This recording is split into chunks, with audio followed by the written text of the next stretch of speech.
AAA. AAA Live.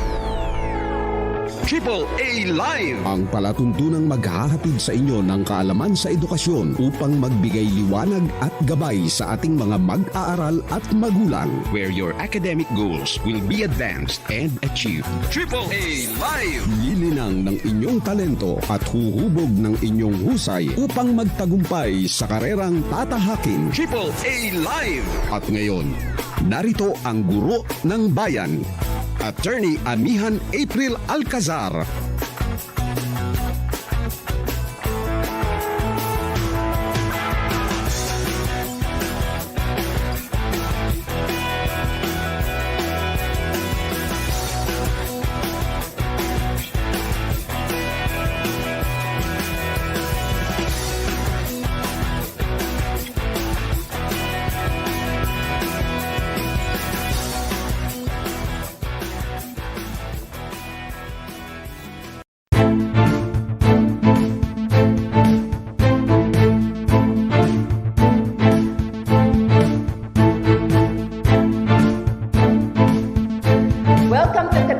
Channel. This is AAA Live, where your academic goals are advanced and achieved, airing every Wednesdays from 7 to 8 in the evening.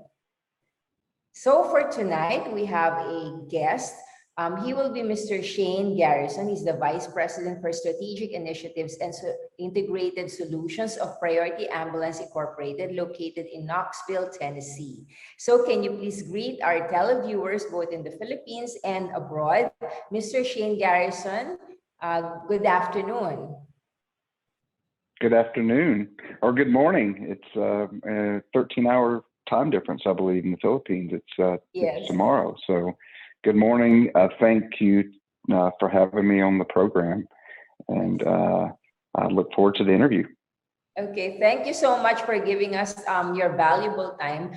But this is, again, one of the most interesting topics that have arisen and been requested by our televiewers. Of course, we know that the spotlight has been on the medical field, and particularly on all of the allied medical professionals who are helping us, especially in this time of the pandemic.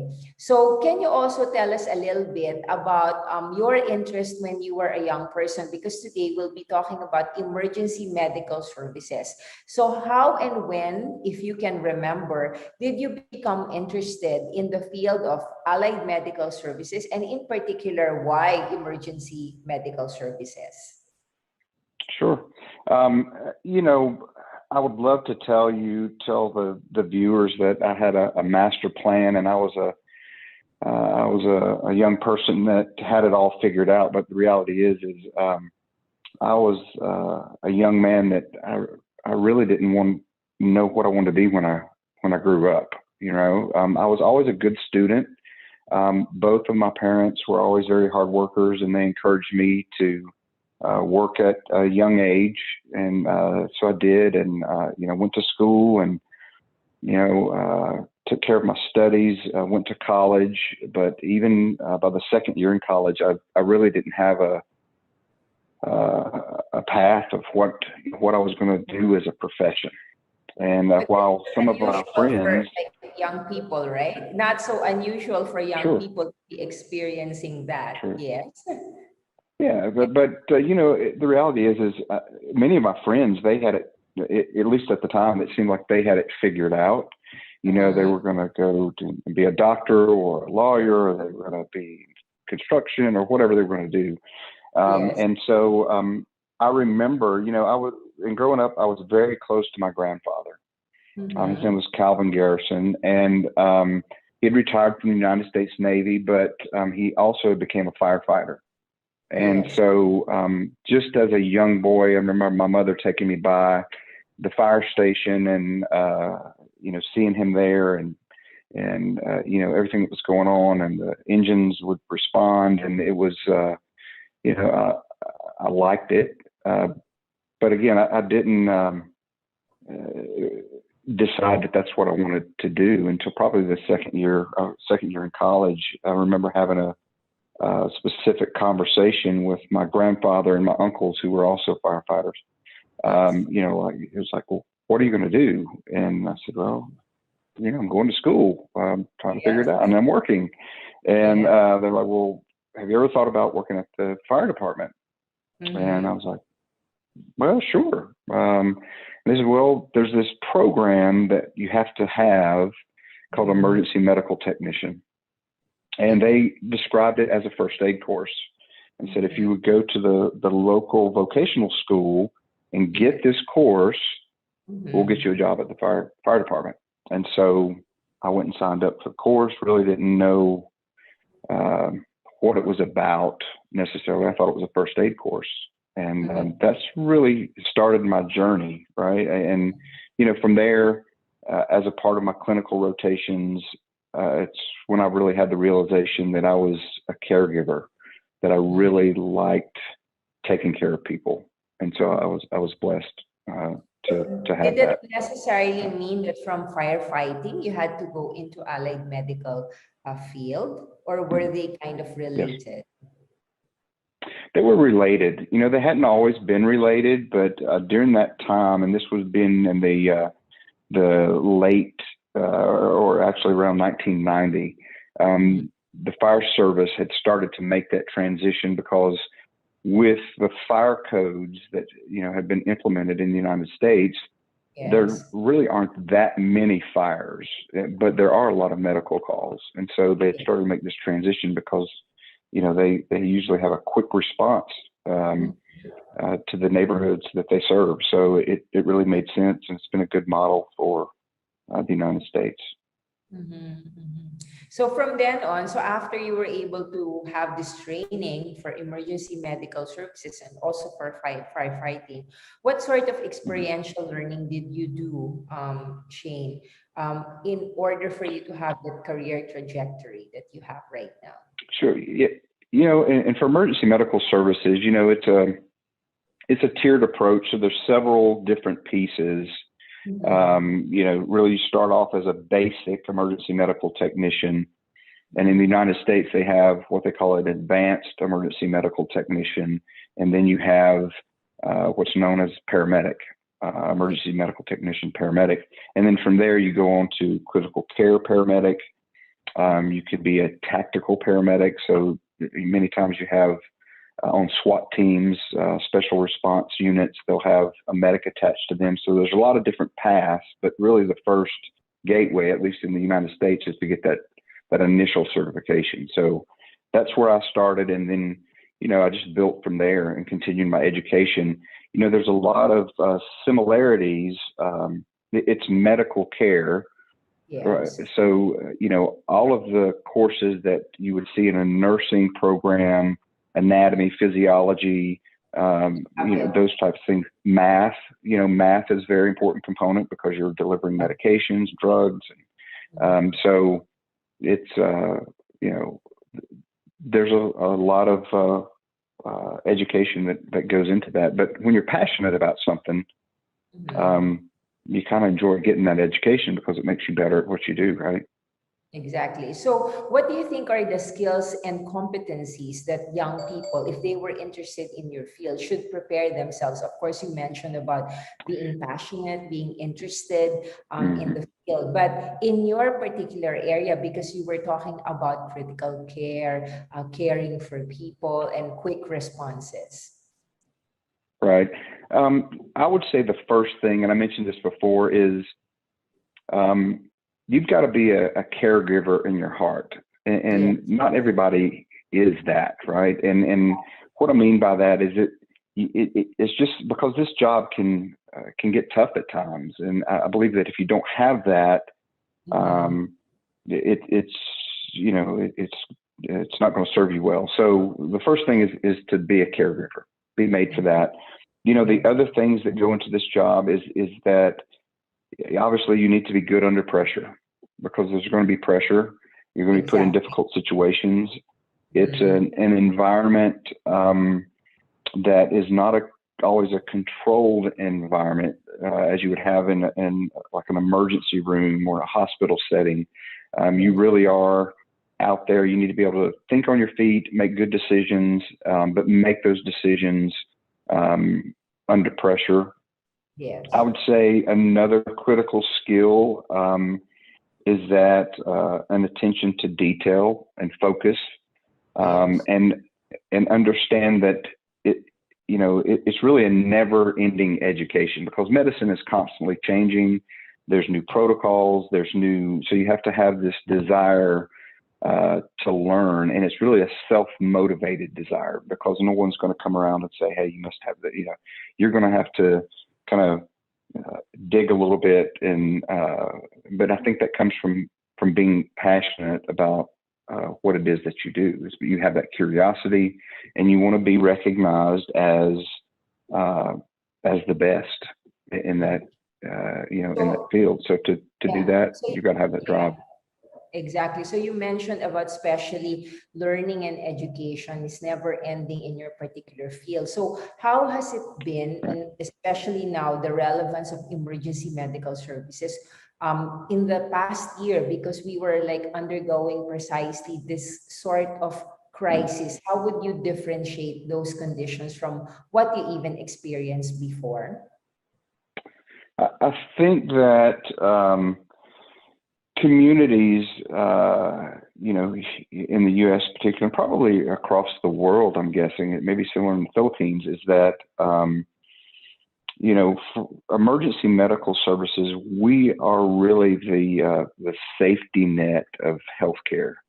Yes. And especially during this pandemic, you saw emergency medical services, firefighters, police officers, exactly, that even early on in this pandemic, they didn't know what they were dealing with. You heard all of these things, but what we did know is that we had people who were dying from this particular outbreak, and but you saw people show up for their shift, put on the uniform and go to work. And that's what we do. And that's what emergency medical providers, first responders do, all over the world. And I think that the turn that I saw that happen this year is it was great to see the communities that we serve come out and support those that, really were sacrificing themselves. And,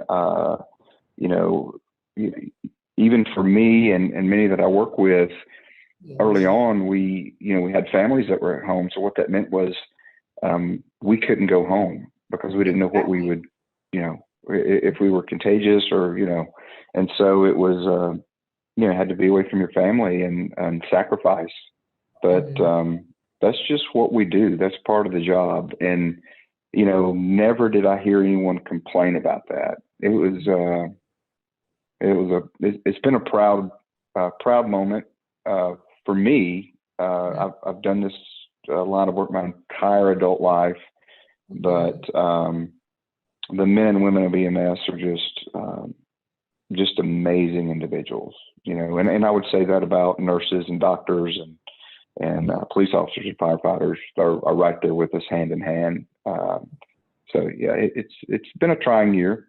But we've adapted, we've learned a lot, but more importantly, we've overcome, and we haven't let this pandemic beat us, right? Yes. So what can you say in terms of like those young people who might have actually be interested in emergency medical services or allied medical services, but they were probably discouraged because of like what happened during this pandemic, and yet as frontliners, we saw heroic efforts of people in this country and all around the world to really try to overcome, as you said, this difficulty. Yeah, I would say that first, I would encourage anyone who is thinking about emergency medical services is to go and volunteer if that's possible, whether that's at your local EMS or your local fire department or even at your local hospital. Yes. And go and spend some time and figure out if you are meant to take care of others, right? Because we're not all the same. There's some people who are engineers or they do, other things, skills that I don't have. But you've got to figure that out first. And so before you spend a lot of time, going down this path, is figure out if you really, if that's where your heart's at. And if it is, start to gain that knowledge. And, there's absolutely the academic side that you need to learn, but a lot of the skills that you'll learn when you bring it together is the things that you learn in the field when you start putting those things to practice. And that just takes time. And so it's, but I would encourage, I'm a little bit biased because I really do believe that emergency medical services is the best job in the world. So I'm going to recruit as many people as I can for EMS, and I do. But it's one of those jobs. It's not meant for everybody, right? It is a specialized field, but it's one that's very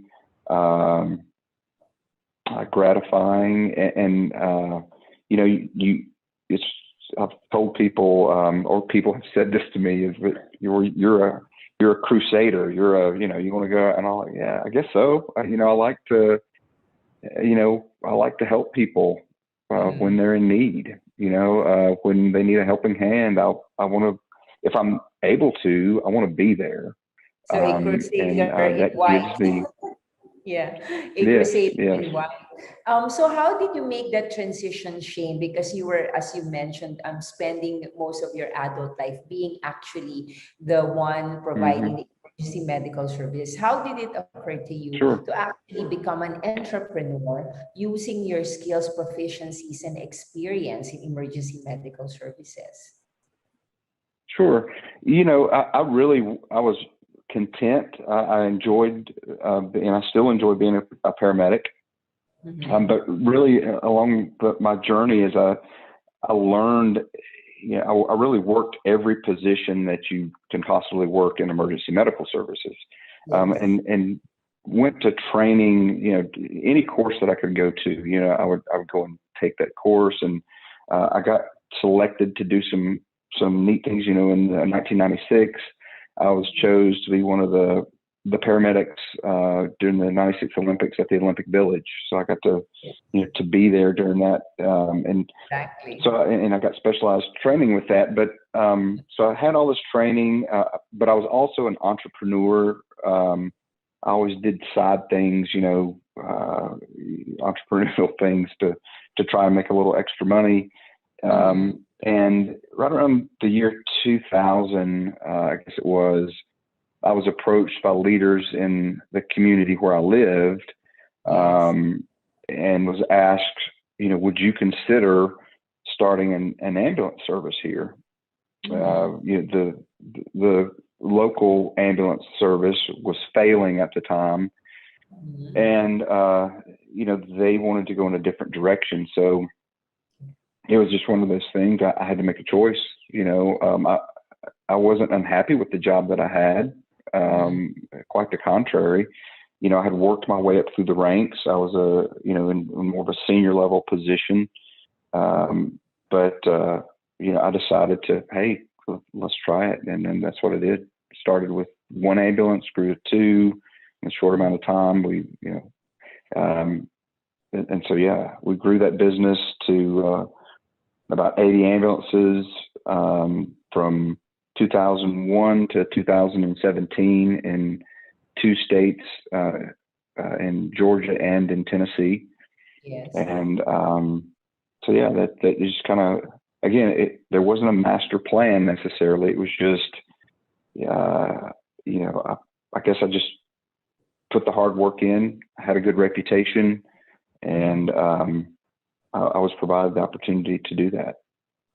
How would you differentiate the skill set that you actually developed from the time you were in emergency medical services as a practitioner, and then now that you actually went into the business involving emergency medical services?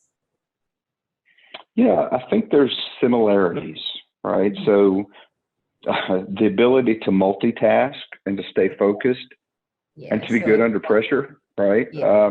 They've Yes, served me exactly. well in business.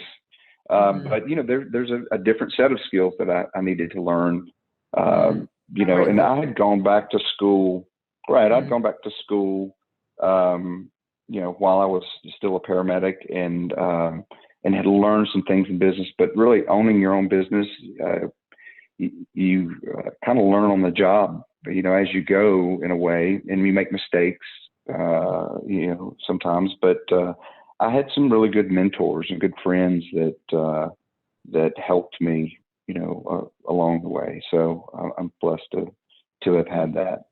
Yeah, you've mentioned, especially because there are many young people who are listening to us, about your opportunities for lifelong learning. Is this something that you feel can apply not only emergency medical services, but also in business, and especially to encourage them if they Sure. still haven't found out what it is that they would really want to do?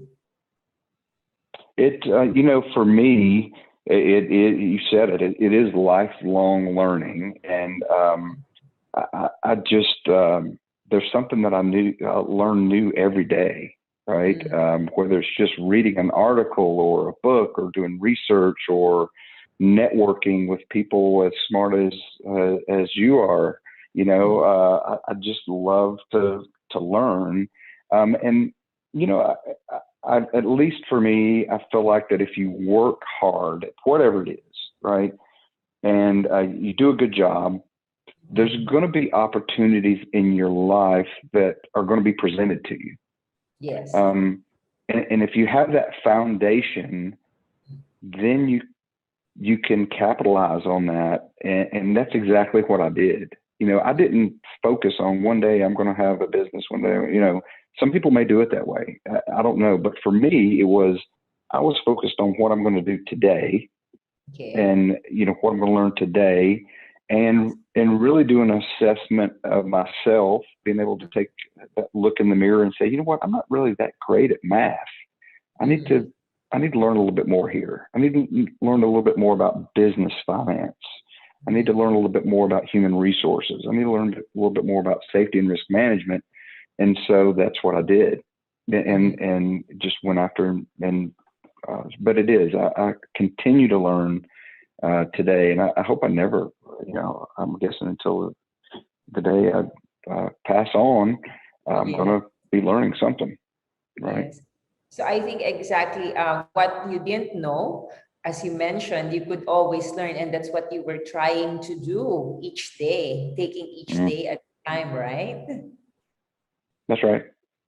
Yeah, you know, if you looking back, if I had looked at all of this as, you know, oh, I've got to do all these things before I can, you know, it's just this huge mountain.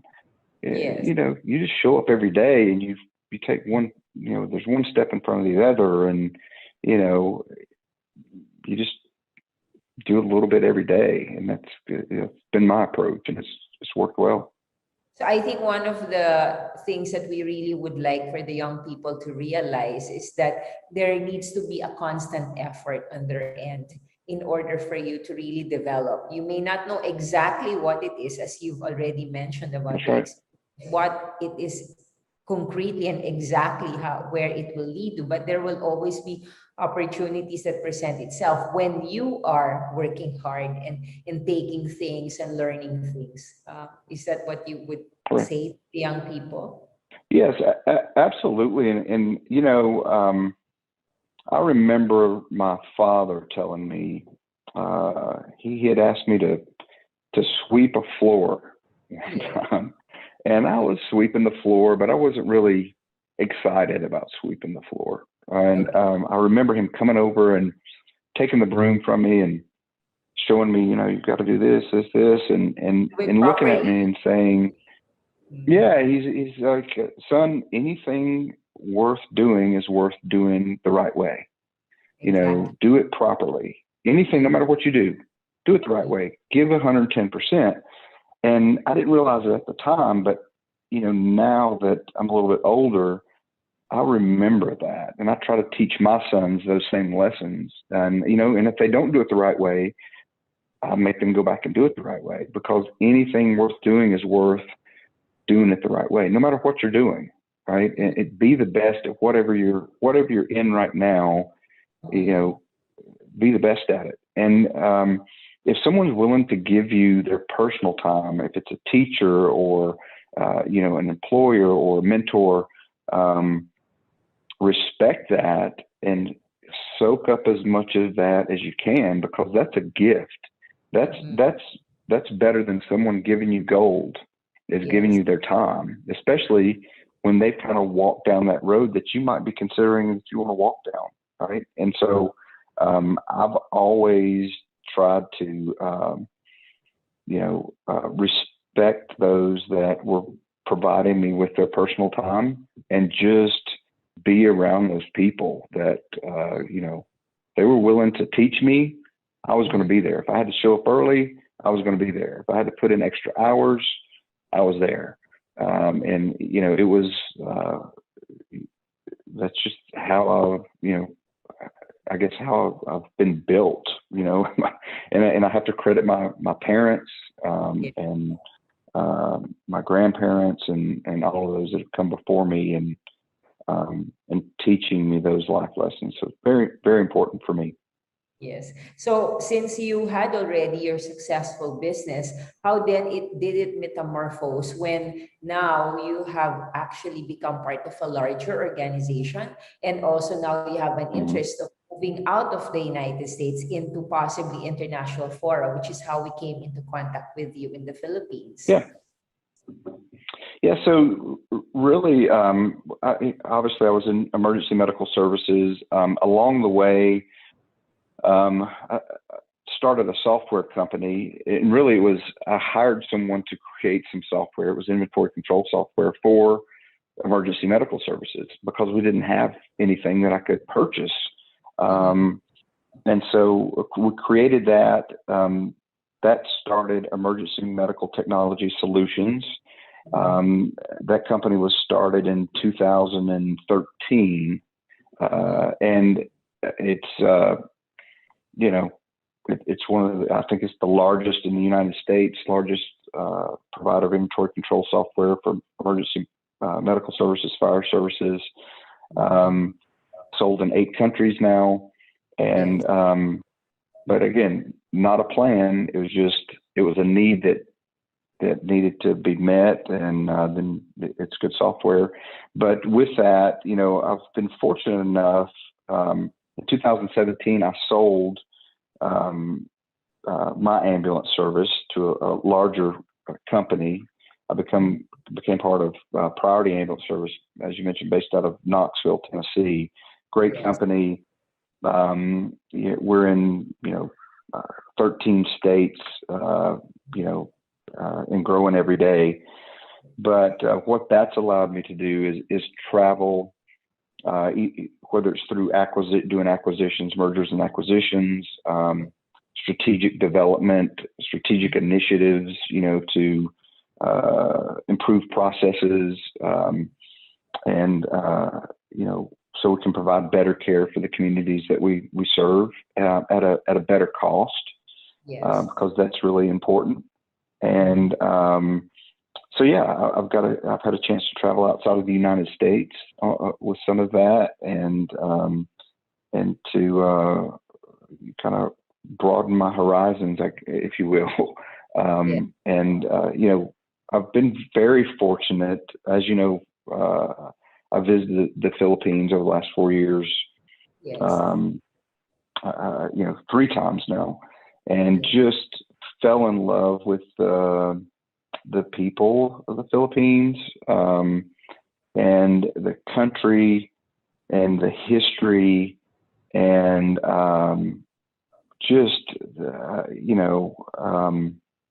it's just an amazing country that you have. But with that, with my EMS background, anytime I go to a new place, I'm usually going to look and see what they're doing, because sometimes I see that they have a technology or they have a certain process that I'm like, that's a really good idea. I'm going to take that home. And so I did that in the Philippines, and I started to do the research. And what I realized was that specific to the Philippines, it's situated in a place that has such a high propensity for natural disasters. You know, there's typhoons, there's earthquakes, there's volcanoes, there's, now we have pandemics. I mean, you've got all these things, and it's not really if it's going to occur, it's when it's going to occur, because it's going to, just where the Philippines is situated.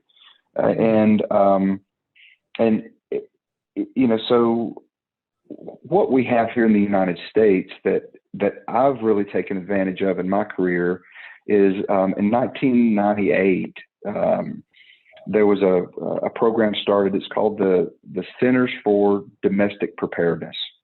Okay. And the mission for the Centers for Domestic Preparedness was to, to prepare people for the worst. It's about preparedness, and it's really bringing people to a central location, a regional location, providing training that they could not get in their home district. Right? It was because it would be either too expensive or specialized, but it's really a cross section of training. So it's emergency medical services, it's fire service, it's chemical, biological, radiological, disaster preparedness, now pandemic preparedness, it's preparedness for hospital personnel.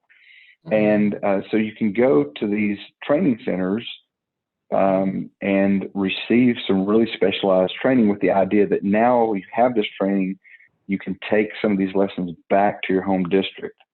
And so as we traveled, through the Philippines, and I'd ask these questions, and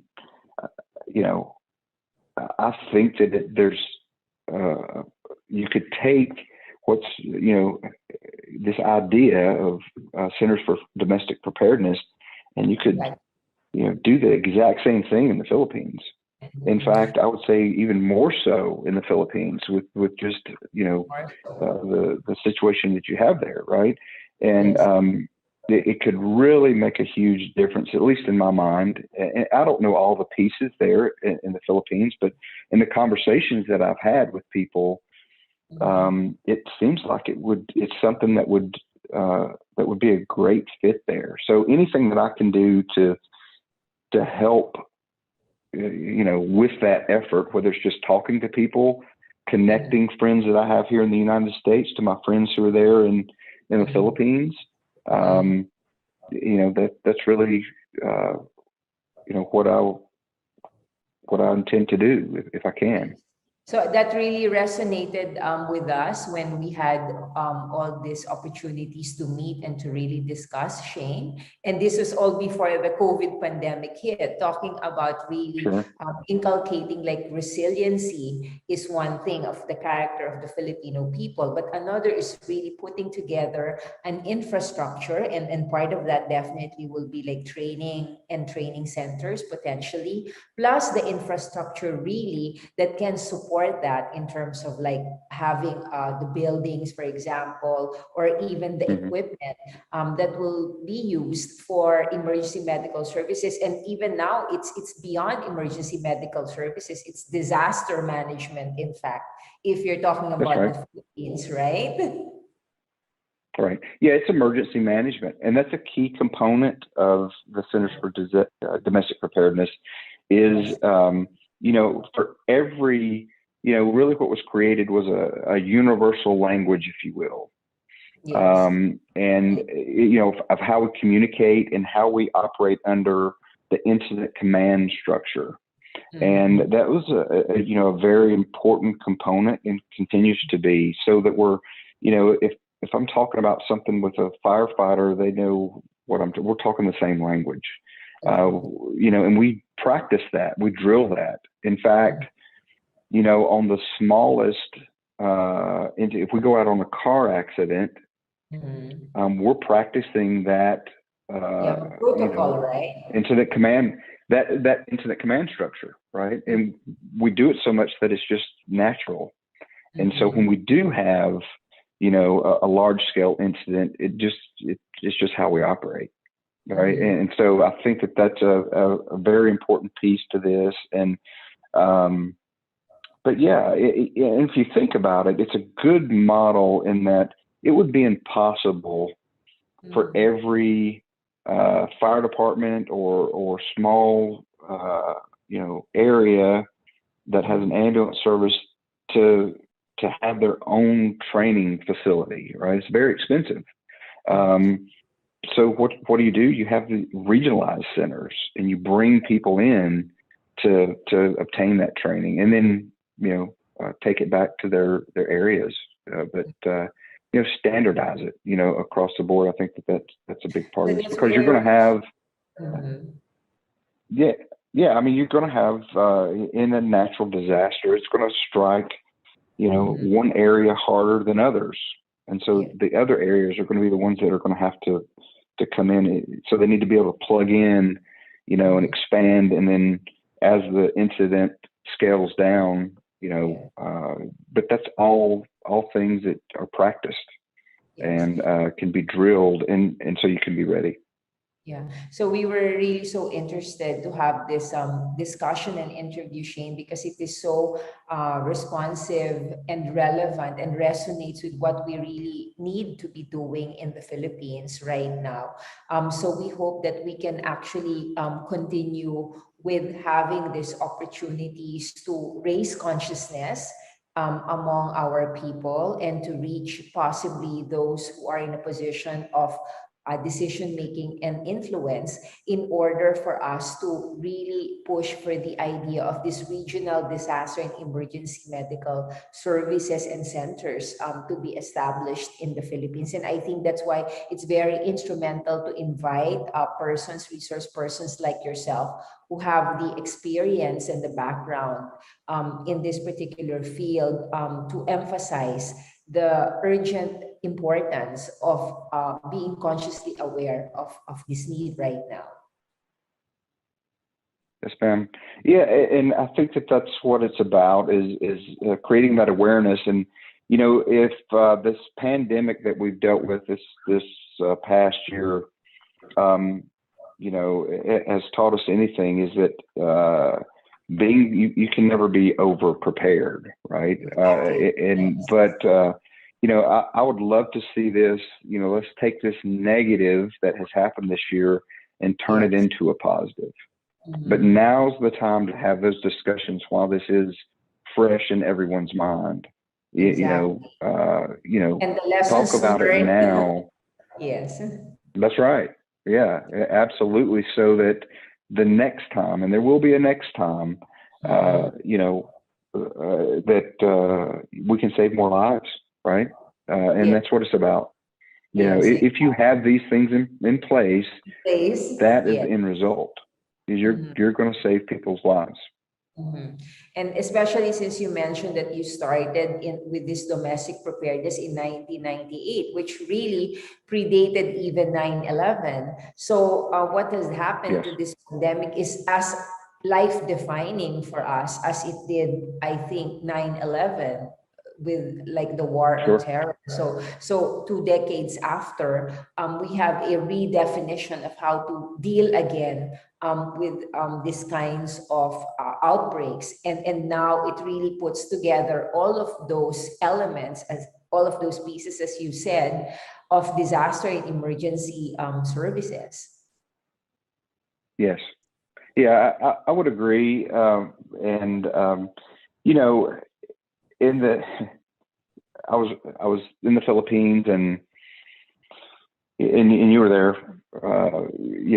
We started having this conversation, and it was as much about me learning as in this kind of. I just had this, moment of clarity on. Well, wait a minute, and I started telling you about the Centers for Domestic Preparedness, and so I would love to work with you or anyone, any of the elected officials that would want to come to the United States and see a Center for Domestic Preparedness. Talk to those that have put that together, tour the facilities, because sometimes I think that if you can see it and be up close, then you kind of have that moment of clarity yourself, right? And you're like, hey, there's no reason why we can't do this in the Philippines, this absolutely would work. Because there's such a need for it. Yes. So I Yes, think there is. yeah, we've covered a lot from the time of when you're a young person, really having all of these learning experiences, skills, and competencies that you can develop without necessarily exactly knowing your destination, but really applying yourself fully and passionately to what you really want to learn, to meeting the needs and demands of what we are currently facing in terms of like the concerns and the issues that actually transcend our countries but are really global in nature right now. So I think that brings us all together now to your field, Shane, for emergency medical services. So as you said, maybe part of what we need to do is to raise consciousness, and for experienced people like yourself to actually encourage others to be aware, and if you can, to participate and actually be involved in emergency medical services. So what, again, encouragement can you say to those people whose interests have been probably tickled by our discussion? Well, I would say that, work hard, chase your dreams, and, never give up. Life is not fair. Yes. And it's going to deal you some curveballs along the way, and it's going to knock you down. Yes. And you can become discouraged. But there's a term here in the United States, and it may cross in the Philippines, but it's called grit. And grit is the ability that when things get tough, that you get a little bit tougher, and you lean in a little bit harder, and you push a little bit harder, and you have that you never quit attitude, and that's probably more important than anything. I've told people over the years that, because there are people a lot smarter than I am, a lot smarter. But it's hard to outwork me. It's very difficult, because the harder you work, I'm going to show up just a little bit earlier. I'm going to push just a little bit harder. And, but that's just, and that's not something that's just special to me. It's, it's your attitude. It's how you approach things. But just know that it's not always roses. That's not what life is. It's quite the contrary. It's adversity. It's how you overcome that adversity, and how you respond to it. But the great thing about being a human being is that you get to choose on how you react to those things. All right. They don't, you get to choose on how you respond. And, that little person that's in the back of your head, that's whispering doubts in your ear, have them sit in the corner and be quiet, right? Don't listen to that, because that's the worst person that you can lie to is yourself, right? It really is, and we all have that. We all have doubts. So if you think that you're the only person that has dealt with adversity, or dealt with having these doubts about, man, why am I even doing this? Why am I even going to show up? Why am I, what I'm doing is not making a difference. It's just, don't listen to that person. If I was going to give any advice, that's what I would say, is just, erase that and wake up. Tomorrow's going to be a new day. The sun's going to be shining, and you just have to get after it. Put one foot in front of the other, and get it done. And if you approach things with that attitude, it will serve you well. And I think what you'll find is it's contagious. Is people want to be around those that have that.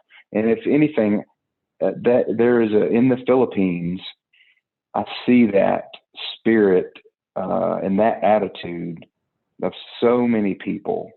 there that they're just, that country has grit at its foundation, right? I mean, it really, I think that's why I love it so much. It speaks to that. I see that when I'm there. Survivor was even shot there. Survivor. That's right. That's right. Don't be a victim. Don't be a victim. No victims allowed. Survivors. That's right. Yes. Well, it's been such a fruitful discussion, Shane, and fortunately our time was okay because we're not taking him away as a medical frontliner anymore. That's right.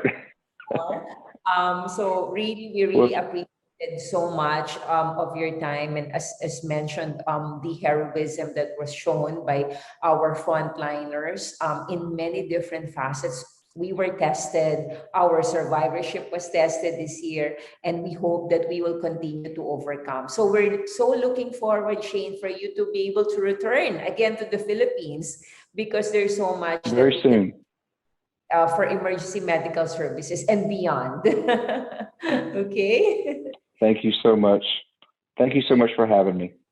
Okay, thank you so much. I appreciate the opportunity. Televiewers, audience. So good evening again to our televiewers here at Katipunan Channel, AAA Live, where your academic goals are advanced and achieved, airing every Wednesdays from 7 to 8 in the evening. So we're back, and our guest for this segment will be Dr. Efleda Tolentino. So she's from the field of education, specializing in early childhood education, and associate professor at the College of Education at Long Island University, New York. Welcome and good evening, Dr. Tolentino. Can you please greet our televiewers who are young people, their parents, stakeholders in the education sector in the Philippines and elsewhere? Thank you so much, Dr. ALCAZAR. I am Efleda Tolentino, and I have been in the teaching profession for 31 years. And I hope that this conversation that I have with Dr. ALCAZAR will serve to inspire you to be the kind of teacher that you envision. Okay, thank you so much for giving us your valuable time. As always, you're very busy with all of your students. So I think let's begin our discussion with, of course, how you were able to develop your interest as a young person. So did you actually think that you wanted to be a teacher from a young age? How and when did you actually develop your interest in the teaching profession? I will go back as far as my early childhood years. As I recall, at 4 years old, I was already interested in teaching. And why is that? My mother is my first teacher. And I remember her spending time with me, reading books together. She would point to the words. She would ask me to close my eyes to imagine scenarios. And then when I would ask her to read over and over again, I was fascinated with the way the narrative didn't change. And after that, I began to mimic how she read, and I did it with my dolls.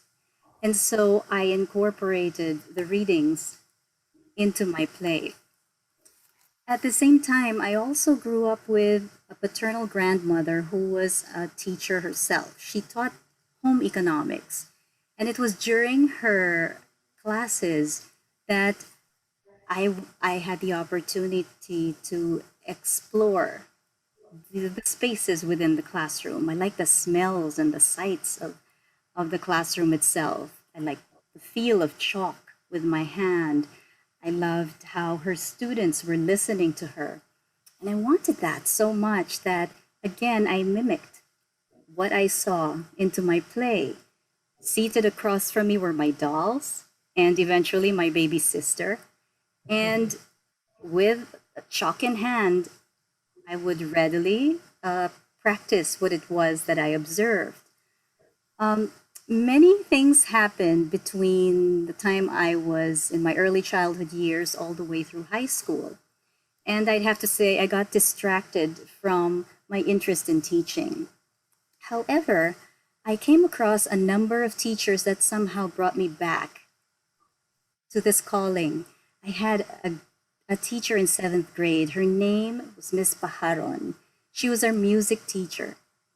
She didn't care if you could sing. She didn't care if you took voice lessons. What she wanted was for all of us to just create harmony together. And we did. We believed in ourselves because she believed in us. I also remember one of our high school teachers. Her name is Mrs. Teresita Isidro. And why do I remember her? She wasn't only our homeroom advisor, she was our English teacher, but she also tapped the potential in each of us. She helped me discover something that was hidden all along, that I loved to act. And she encouraged me to audition for a play. It was entitled Princesa Perlita. It was a Moro play. And she said, "Why don't you audition for the lead role?" And I said, I couldn't possibly do that because I had a shy temperament. However, because she believed in me more than I believed in myself, I mustered the courage to audition and I got the part. And I thought that was exciting. That was a moment for me, a turning point in my years growing up. And I realized that that cloak of shyness that probably had enshrouded me from the time I was in my elementary through high school years just disappeared because there was one person who believed that I could do it. And so I became so much more confident with myself. And because of this renewed confidence, I explored theater. I became a theater facilitator. I acted in plays. I auditioned. I became a member of the corps of sponsors. I counseled hundreds of cadets. I became Lantern Queen of the university. I became a radio announcer and then a catechism teacher. So I wore many hats. The reason why I'm bringing this up is because I want our viewers to know that before I became a teacher, I had experienced self-exploration. I had to see what was available and I had to try it out myself. All roads led back to teaching. And I think that's the best part. I have this snapshot of Ben, who was then sixth grade. He was preparing for the National Elementary Achievement Test. And I was then a college student. I think I was in my junior year. I was part of an organization called Teatro. Teatro was composed of early childhood as well as childhood teachers who wanted to tutor children, but use play as well as creative modes in order for them to review for the test. And that's what we did. And the children had fun as they were learning. But at the same time, we also realized that many of the students were labeled by their teachers as at risk.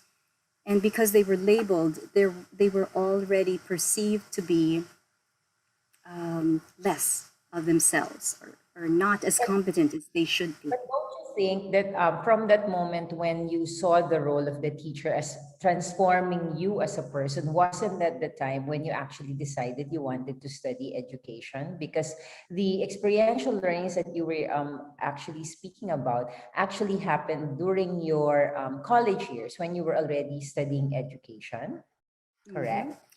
It did. It was during the college years where I felt more validated about what it was that I wanted to be. And it was also in the College of Education where I felt that I became more prepared to be a teacher of children, and that was in the Philippines. However, and if we fast forward to 30 years later, I feel that I have evolved from kindergarten teacher to a professor, from a researcher to a scholar practitioner, and at the same time, from an assistant professor to one who was a mentor to both doctoral students as well as masteral students. Yeah. And But so I I think that realized, the whole evolution naturally came about because of the experiences that you actually began as a classroom teacher. And why, in particular, did you choose early childhood education as your specialization? Was that decision made during your college years or only eventually? in my college years, I was set on becoming a reading teacher. Mhm. And that was because of the experience I had in tutoring the sixth graders. However, my decision to be an early childhood teacher came during my doctoral studies. I was interested in learning about how to care for and nurture the development of infants, toddlers, preschoolers, and children in the primary grades. And this is why I took a doctoral in early childhood and elementary education. And in And particular, during these years, between the years of 0 to 7, those are the formative years. So how could you characterize the difference in teaching early childhood students or learners from that even of the primary or the elementary students? well, the early childhood years are the formative years. It is when the brain is forming, it is when language is developed. It is also when young children develop literacies, but they express these literacies through multiple modes. And at the same time, during the early childhood years, the foundation for social emotional learning as well as the development of their personality takes place. It is a time when the brain is most active in its construction.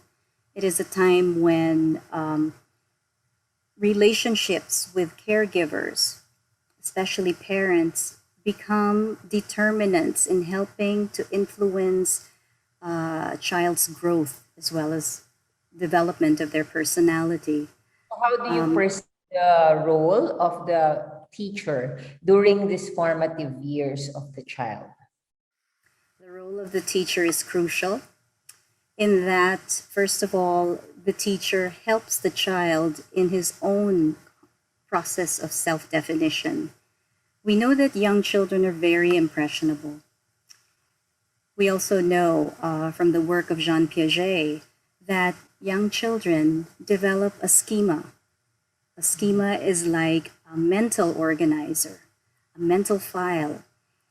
Through their schema, they're able to modify what it is they learn, assimilate, and at the same time accommodate information that is new to them. And then they use this schema in their own process of meaning making. When children are engaged in meaning making, this means they're making sense of the environment around them. They're making sense of ideas that they already have, and they continue to construct and build upon these ideas.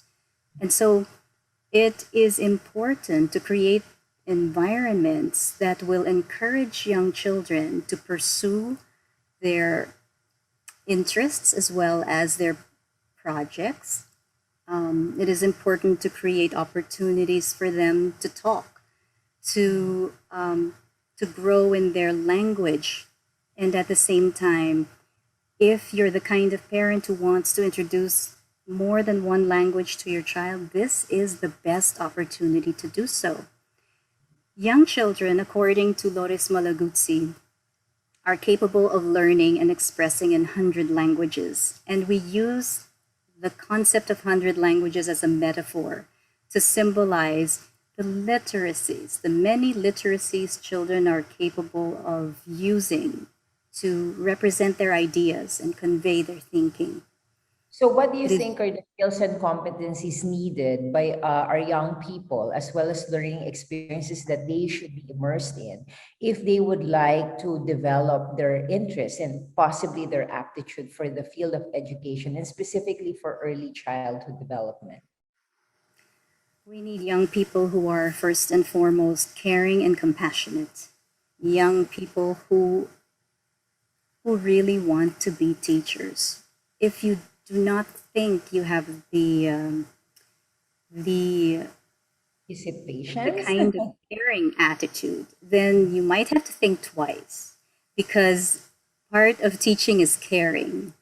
And so this is one of the qualities that I think aspiring teachers should have. Secondly, I believe that aspiring teachers should be open to new ideas. And when I say open to new ideas, I mean that they're willing to think outside of the box so that they can create activities, create the kind of curriculum that will engage children and get them interested to pursue their objects of curiosity, to investigate their ideas. At the same time, we need teachers who are willing to innovate, to be creative innovators themselves, in order for them to also encourage children to be creative innovators. So from being a One thing classroom too that teacher, I yes. feel is important is we need teachers who will help children to see their place in the world, to help them realize that they're stewards of planet Earth, stewards of nature, and therefore help them develop the care for community, care for nature in itself. So are you an advocate of character and values formation during the early childhood education phase as well as primary phases rather than more academically inclined modes of teaching academic programs? I think it's important to create that fine balance between character formation and the development of the intellect. Because children are born with both the intellectual capacity as well as the capacity to express themselves as human beings, their personhood. And my response is there has to be a balance between the two. And therefore, it's important to be the kind of teacher who can teach not only to the intellect or teach to the cognitive needs of children, but also to their social emotional needs. So you seem to have really enjoyed your part of that career of yours of being a classroom teacher. So how did you make that transition to eventually leave the classroom of the early childhood learners or even primary grade school learners and eventually transform to become professor in higher education as well as administrator? Well, that's a loaded question. I love teaching young children. However, I also felt that I wanted to know more about the way they think. I was interested in the workings, the inner workings of the mind, as well as their behaviors. And so I pursued graduate studies. I took my master's in developmental psychology at the University of the Philippines and discovered how important it is to engage in research in order to teach effectively. Further along, I became even more interested to pursue higher studies, and that is the doctoral studies in early childhood and elementary education, because I felt that research and scholarship can help you further your pursuit of inquiry. And because the role of the university is to encourage the pursuit of knowledge, I felt that teaching in the university will give me the opportunity to work with aspiring teacher candidates who in turn will teach children in the field. Yes. So that transformation eventually happened to you throughout your 3 decades of experience. So what kind of advice could you now give for those who may be interested in the field of education and encourage them to specifically be in early childhood education? In the field of education, I have for many years now encouraged my students to consider their own philosophy of teaching and learning. I invite them to examine their own professional dispositions about learners and how they learn, teachers and how they teach, working with parents. And then I encourage them to envision the kind of environment that they want to create for their students. And at the same time, I ask them, what kind of students do you want to create? What kinds of skills do you want for them to flourish with? How are you going to prepare them for the real world? And so I ask early childhood teacher candidates to be cognizant of the role of reflection in teaching. I believe that when a teacher is reflective, a teacher becomes more responsive towards students. When the teacher is informed, then the teacher can develop more intentionality in their teaching. When the teacher has a menu of possibilities, especially in terms of approaches and curriculum models, then the teacher will have deeper pockets and alternative pathways to help a child learn. What teachers need to remember is every child is different and each child is unique. Every child has diverse abilities, unique capabilities, and it is up to us as teachers to use a pedagogy of listening, the kind of teaching that listens to children's words, the kind of teaching that observes their actions, and the kind of teaching that will push us to act upon what is there, or what is what we consider the potential of children. How are you now going to address the issue of digital technology, especially because we had undergone a year of the pandemic, especially because it affects early childhood education most acutely in terms of like being able to teach young children through virtual means? That's a great question. Prior to the pandemic, much of the early childhood literature discouraged children, especially young children, from spending too much time in front of the screen. After the pandemic, we realized that technology has in fact served us as a community. It is through technology now that many children are learning. I've been on sabbatical and have been conducting research in the field and have had the pleasure of observing young children who were preschoolers, 3-year-olds, 4-year-olds, and 5-year-olds, engage in remote learning, conduct with their teacher, conducting morning meeting, calendar, weather, and then conducting experiments online. So what is this telling us? The pandemic is a call to mindfulness.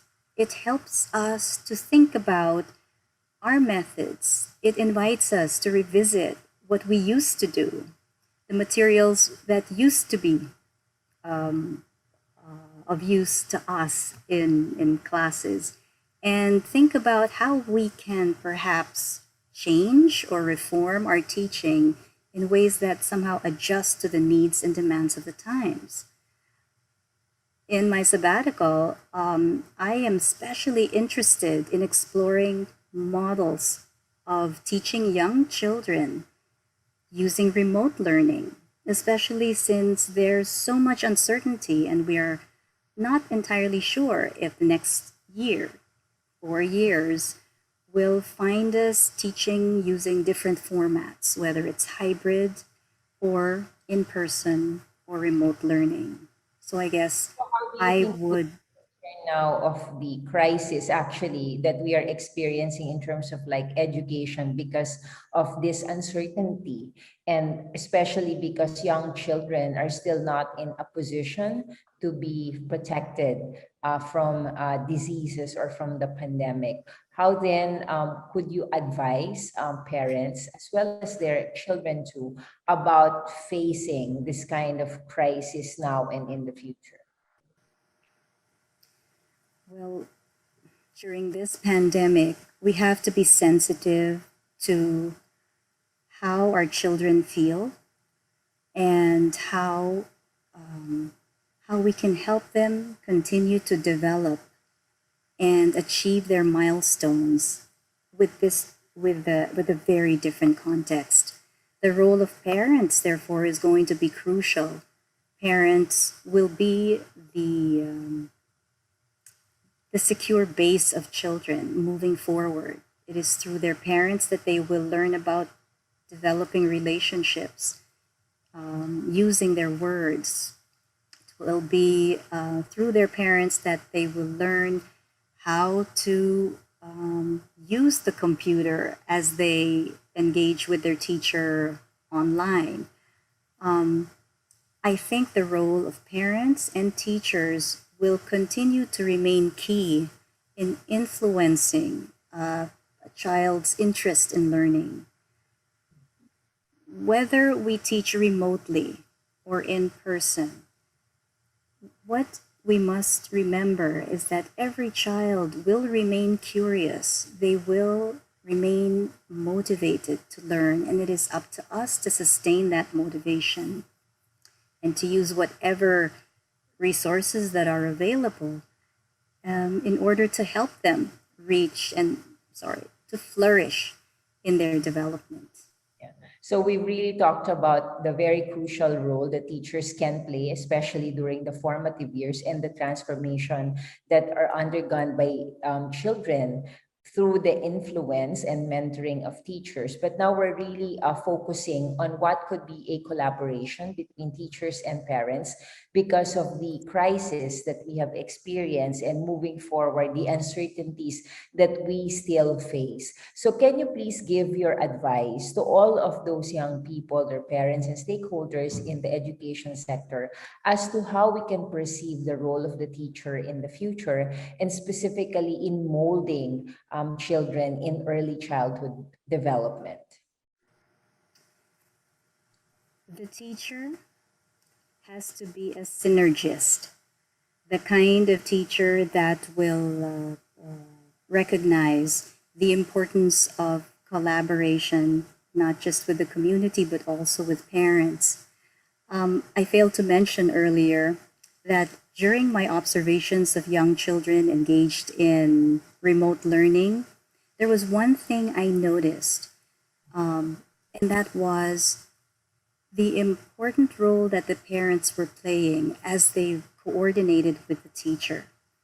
The teacher had I felt a stronger line of communication with parents.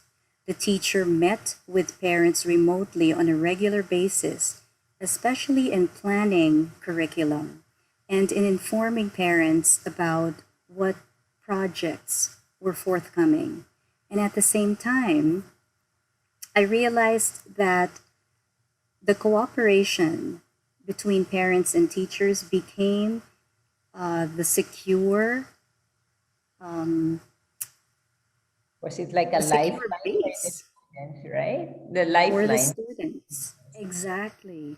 And initially, I was a bit pessimistic about conducting preschool through remote learning. But then I'm thinking twice, because for as long as we are unable to hold classes in person, remote learning is a good alternative. It, in fact, can strengthen the relationship between the children, the parents, and the teacher, and still strengthen the community, the school community.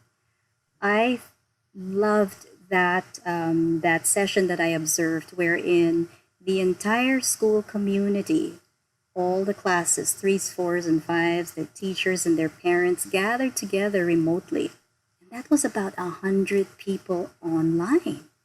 And yet I could feel the commitment of the teachers, the affection of the parents, and the happiness that the children had by being together remotely. I guess what I'm saying is instead of seeing the lack of possibility, it's important to see possibility and potential. So I think from you, a teaching professional, a dedicated mentor, what kind of advice now can you give to those who actually would like to be in the field of education, given that there are many challenges that are facing the education field right now, and especially if they will be teaching young learners for early childhood, moving forward henceforth? Okay. Moving forward, I guess what I would say is the greatest lessons can be learned in the company of children and teachers. I suggest that even at a time of COVID, even during a pandemic, take time to observe classes so that you may learn how how young children talk to each other. You may learn about the needs and interests and questions of young children. And at the same time, shadowing a teacher will help you to learn what qualities are important so that you as a teacher can be a catalyst for learning, as well as a support, a pillar of support for children's socio-emotional development. I suggest also taking time to engage civically or to participate in community initiatives, whether online or in person, as long as it's safe. Because it is through community engagement or civic engagement that you see your role in a project. You see your role as perhaps a community support. And it is through persisting through projects that you as an aspiring teacher will learn the importance of perseverance as well as tenacity. And that's what we need. Yes, and so to all the teachers who are challenged by these trying circumstances, who are now in the profession, whether they be new teachers or those in the decades old professionals who have to shift with their paradigm because of these trying circumstances, what will now also be your advice to them? My advice is do not give up.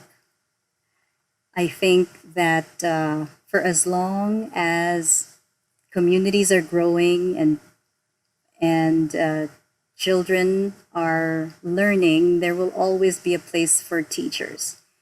And as teachers, we have to remember that we are beacons of light. We are like lamplighters.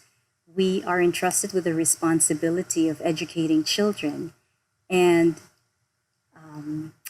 creating sparks of curiosity that will help them pursue their interests and investigate and see their place in the world. And so what we need to do is keep that interest aflame, continue to engage in the field, sustain yourself with research, grow professionally.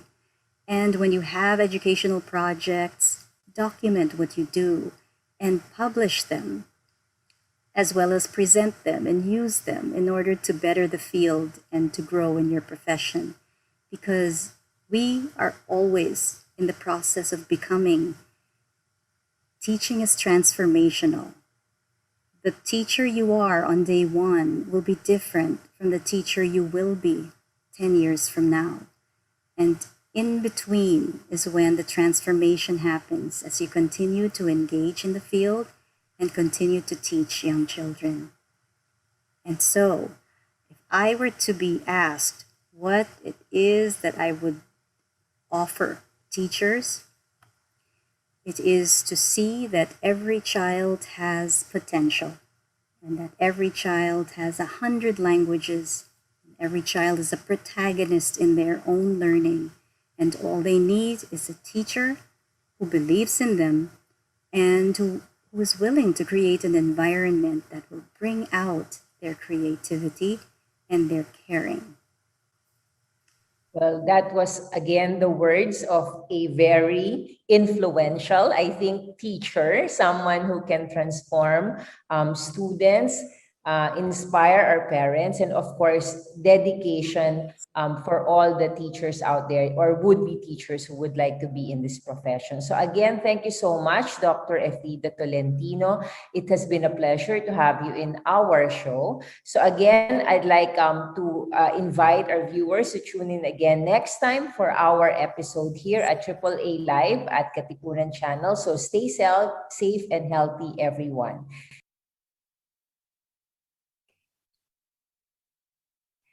Good evening again to everyone. So I hope that from these two segments that we had during this episode, you were able to be very much enlightened into two very relevant topics. So firstly, let me greet our supporters and televiewers. So Miss Angeline Rivera, who's watching from Hong Kong, listening here, and she says, God bless you. So likewise to you. Miss Elizabeth Rocha Martel, good evening to all. Mark Latasa, who's watching from Pasig City in the Philippines. Glenn Resurrection, who's watching, thank you so much for your support. Rina Gallego from Antipolo City in the Philippines.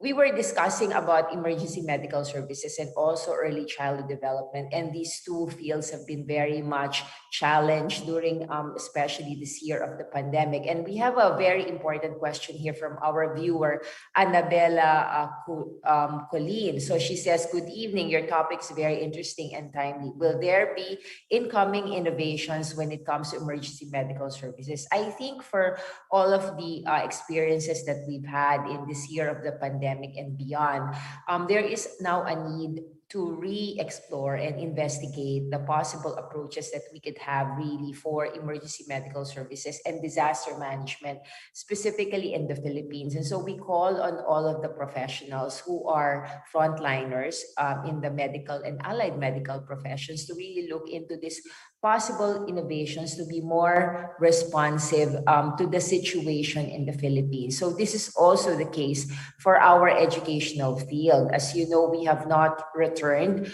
with our school children and learners, even in higher education, only very limited face-to-face conduct of classes. So these approaches are actually needed in terms of innovation so that we can overcome, as our speakers were saying, overcome the difficulties that we experience in this time of the pandemic, and therefore be able to move forward and continue to develop, transform, and explore what the potential is for the future. So again, I think we'd like to emphasize and echo what our speakers have said, that when we are dealing with medical and allied medical professions and services, we are really talking about saving lives. And when we talk about education, it is really to transform our young people so that they could become contributors to our society, to our country, and to the world. So I hope that all our listeners had very important nuggets of wisdom that we were able to discuss with our speakers. Again, this is Attorney Amihan April M. ALCAZAR, your host for AAA Live here at Katipunan Channel. So please continue to like, follow, and subscribe to our YouTube and Facebook channel. Again, we had an additional question again to our viewer, Annabella Colleen. So what are the good abilities that the child can gain if he's more exposed to gadgets? Actually, technology in itself, and I think we've also discussed this in previous episode, is not a bad thing in itself, right? It would always be overstepping or overextending the use of gadgets that may lead to detrimental or harmful effects. So I think first and foremost for young children, that was mentioned by our speaker, Dr. Tolentino, if they are going to be monitored and they're going to be guided both by the parents and the teachers in the use of the gadgets, and there will be parameters or limitations and guidelines on how to use it, it is going to be very beneficial to one's education and also especially for young children. So there's lots of research that's being done right now on what can be the effect of gadgets.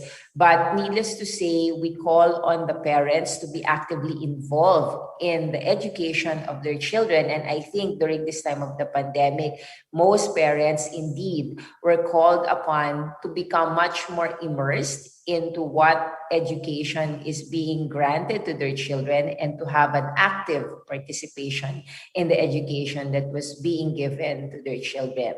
So again, I hope everyone will stay safe and healthy, and until next week, so God bless everyone and good evening to all.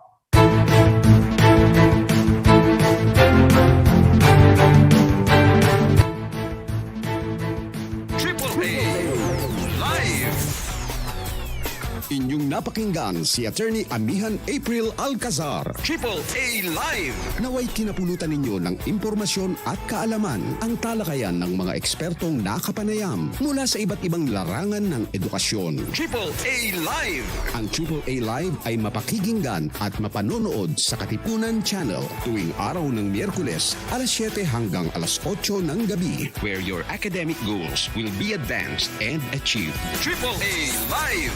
Hanggang sa muling pagtatanghal.